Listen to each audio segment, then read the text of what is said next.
Now, let's look at the steps needed for solving a training deficiency. You see, in order to identify and solve a flight training deficiency that manifests itself as an incident or accident, I think that the following 6 steps process should be followed. The first step, classify the incident or accident.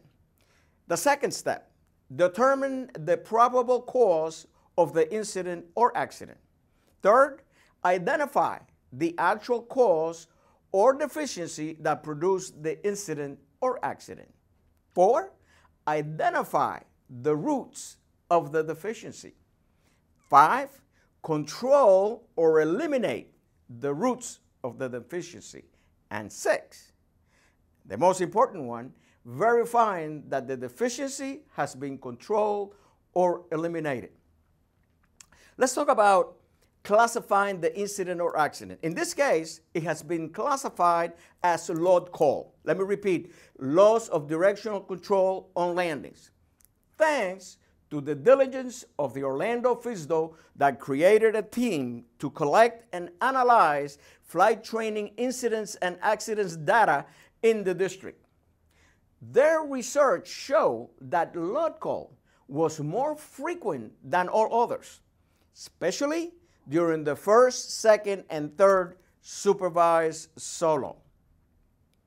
The next step is determining the probable cause of the incident or accident. At the end of an incident or accident investigation by the NTSB or the FAA, the written report will show the probable cause of such incident or accident. A research of probable causes in landings, incidents, or accidents found in the NTSB database was conducted in order to obtain the most cited probable causes found during load call. And here are some of the examples. The student pilot's failure to maintain control of the airplane while landing in gusty wind conditions. The student pilot's failure to attain the proper landing approach speed and touchdown point, which resulted in a runway excursion after touchdown and collision with a ditch. The student pilot's failure to maintain directional control during the landing roll. The student pilot's inadequate recovery from a bounce landing, which resulted in the loss of airplane control.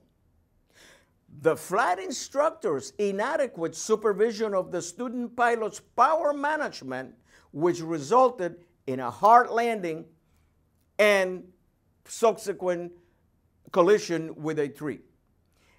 At first glance, these statements of probable cause can be interpreted in 2 different ways. 1, the student pilot did know how to recognize and correct for faulty approaches and landings and did not do it. And number 2, the student pilot did not know how to recognize and correct for faulty approaches and landings. These 2 statements raise 2 important questions. If the student pilot did know and was proficient, why did load call happen? And the second question is, if the student pilot did not know and was not proficient, why was the student pilot allowed to fly solo in the first place? The answer to these 2 questions is precisely the motivation to produce this video. I guarantee you that they will become evident by the time you finish watching it. The next step, identify the actual cause or deficiency that produced the incident or accident. Now we're not talking about the probable cause, we're talking about the actual cause. It is fair to assume that the probable cause is the deficiency that created the incident or accident in the first place. However, this is not always the case. Extreme care should be exercised so that the probable deficiency is not confused with the actual deficiency. I think that we have to agree on one thing when it comes to preventing an incident or accident. The chain that leads to the accident must be broken. An incident or accident during an approach and landing can be prevented by recognizing and correcting for an abnormal situation during the approach, as long as a stabilized approach will not be compromised. Recognizing and correcting for an abnormal situation during the touchdown.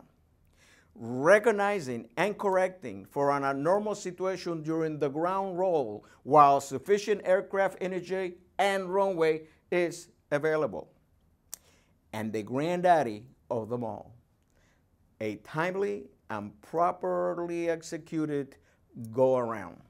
The inability of the student pilot to perform any of these 4 items is what I considered part of the actual flight training deficiency.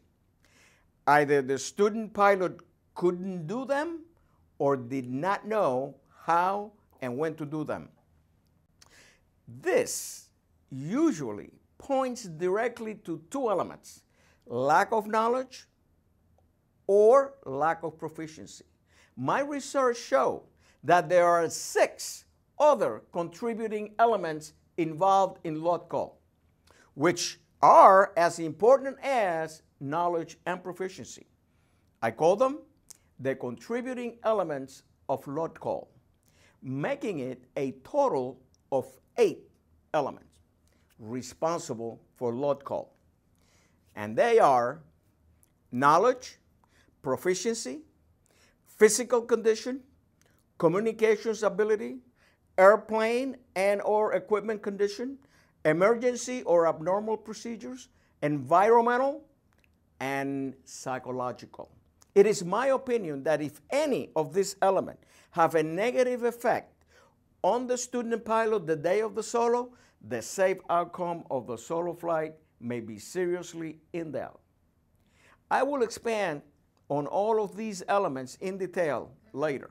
The next step is identifying what causes the deficiency. Well, we have to find out why the actual deficiency exists in the first place.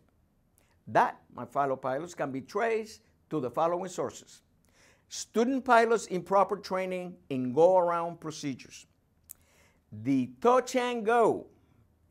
Think about this one. Next, student pilots' improper training of recognition and correction of faulty approaches and landings. Student pilots' improper training during existing crosswind. And number 5, neglecting the effect of the contributing lot call elements. So, since now we know, kind of have an idea of what the actual causes of the deficiencies are, the next step is how to control or eliminate the actual causes of the deficiency.